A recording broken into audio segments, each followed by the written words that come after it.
Hi everyone and welcome to my video. I'm going to be teaching you order of operation, right? And what that means is if you're given an expression with so many operations, right? You have the division, you have the subtraction, you have multiplication, you have brackets, you have exponents, and you're confused, what do I deal with first? This is your video. All right, so let's look at what we do if we're given an expression with so many operations. Okay, and this is our PEMDAS. And this gives us like a systematic order to deal with this operation. So P is parentheses. Do you have any parentheses? Deal with that first. E is for exponents. After dealing with parentheses, do you have any exponents? Deal with those next. Multiplication, division, addition, and subtraction. So you follow these from left to right and you'll get your expression done. So given this expression number one, if we follow our PEMDAS, we ask ourselves, do we have any parentheses? Parentheses are like brackets, something like this, right? So no, we don't have any parentheses. But do we have any multiplication? So the answer is yes.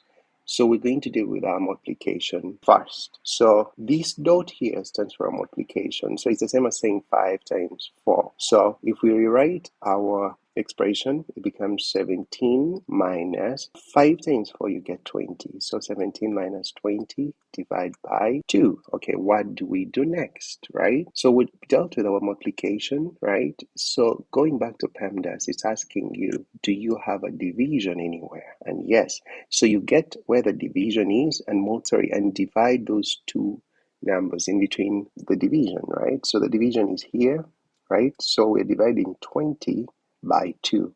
So 20 divided by 2, what do you get? You get 10. So we rewrite this expression as 17 minus, this has given us 10, minus 10. So we end up with 7 as our answer. So we're following this PEMDAS, and you're asking yourself, what do I do next? Do I have an exponent? Do I have a multiplication?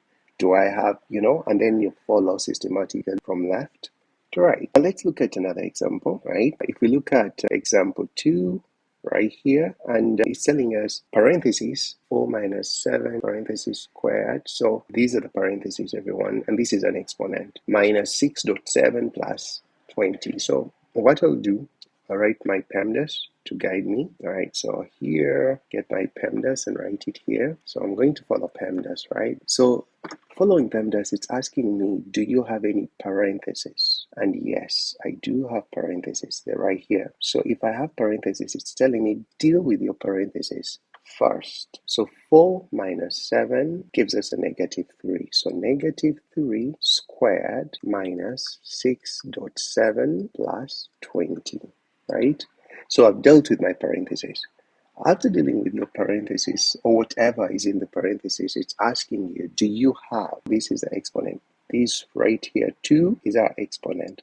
And what that means, it's negative 3 to the power 2 means negative 3 times negative 3. So you're multiplying the base by itself, right? And this gives you a positive 9. So all this reduces to a positive 9. So 9 minus 6.7 plus 20. Going back to our PEMDAS, we've dealt with our parentheses, we've dealt with our exponent. It's asking me now, do you have a multiplication anywhere? And yes, I do have a multiplication. It's right there. That's a multiplication. So 6 times 7, what do we get? A 42. So we rewrite our expression 9 minus 42 plus, and then go back to the PEMDAS. It's asking you, now, to tell you the truth, whenever you're left with a subtraction and an addition, you do whatever you want first, really.